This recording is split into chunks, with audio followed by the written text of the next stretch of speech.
ہر فرد کسی خاص مقصد کے لیے پیدا ہوتا ہے، مقصد کے حصول کی خواہش پہلے ہی اس کے دل میں رکھ دی جاتی ہے۔ پرسکون وہ ہے جس کو کم از زیادہ کی فکر نہیں۔ گفتگو سے سمجھ بوجھ میں اضافہ ہوتا ہے، لیکن تنہائی وہ مدرسہ ہے جہاں عظیم ذہن جنم لیتے ہیں۔ جب اللہ تعالیٰ کسی کی رسوائی چاہتا ہے تو اس کو پاک لوگوں پر لان تان کرنے کی طرف مائل کر دیتا ہے۔ علم کی تلوار لوہے کی تلوار سے زیادہ اثر رکھتی ہے، بلکہ فتح حاصل کرنے میں علم سینکڑوں لشکر سے زیادہ مؤثر ہے۔ احمق کی دوستی اور اس کی محبت سے دین اور دنیا دونوں ہی کا خون ہوتا ہے۔ کتا چاہے کتنا ہی تربیت یافتہ ہو جائے مگر اس کی گردن سے زنجیر الگ نہ کرو۔ اللہ والوں کی باتیں سکون قلب عطا کرتی ہیں، اور اہل ظاہر کی باتیں دل میں انتشار اور بے اطمینانی پیدا کرتی ہیں۔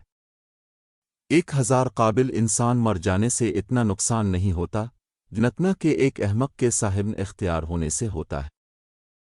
جو عقل سلیم رکھتا ہے وہ خلوت اختیار کرتا ہے، کیونکہ تنہائی میں قلب کی صفائی ہوتی ہے۔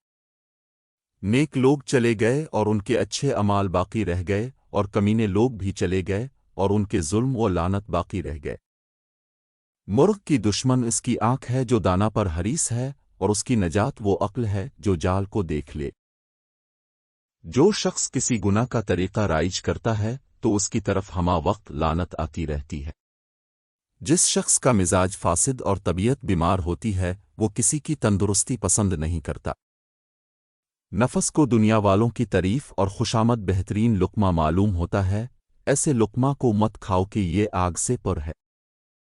ظاہری اعمال ایک ہی قسم کے ہوتے ہیں، لیکن عمل کرنے والوں کی فطرت کے تفاوت سے نتائج عمل بالکل مختلف ہوتے ہیں۔